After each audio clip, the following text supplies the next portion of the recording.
number of trends I want to touch on, and hopefully they resonate with you in your own business. So the first are the negative trends.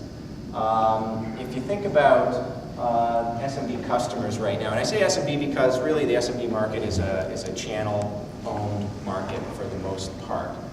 You think about the SMB customers that are viewing their information and communications technology in a more strategic way.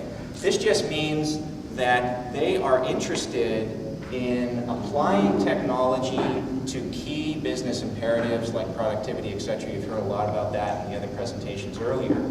And why this is a negative trend is because, one, the SMB market is a partner-owned market, and two, a lot of the partners in the market are not necessarily prepared or willing at this point to have those kinds of business discussions.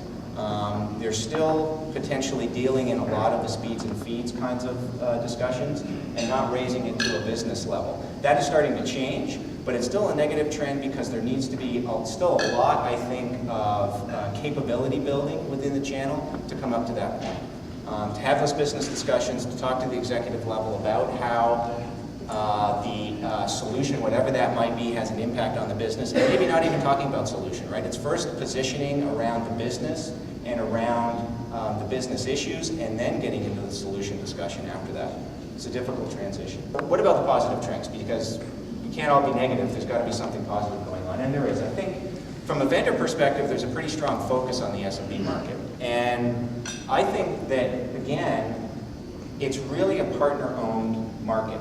Yes, there's going to be some direct business from vendors in the SMB market, but for the most part, you cannot serve the SMB market economically without using partners. So I think this is an opportunity for a lot of partners to benefit from what's available from the vendors in terms of knowledge and skill sets around how to approach that market from the direction that we've been talking about, which is from a business perspective.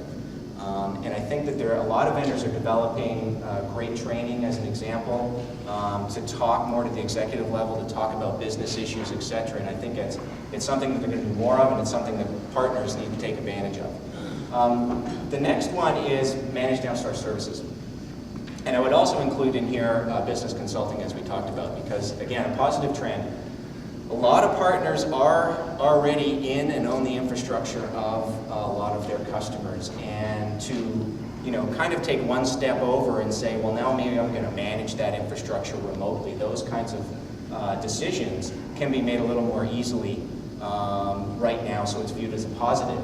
And then building up over time the capabilities around selling more of the outsourced kind of managed services and business consulting. I think there's a great opportunity there, so that's a positive. And then the last one is partner-to-partner networking. Now, we're going to talk a little bit more about partner-to-partner networking, but this is an opportunity because, somewhat like outsourcing at this point of managed services, is allows you to do things without a lot of capital investment. Meaning, if you need to go into a client and you have only part of a solution and you need some skill set for something else, you go and reach out to the community of partners that you might have to bring that skill set in-house. You don't have to go and hire somebody and take that hit. It's really building formal relationships with other non-compete partners.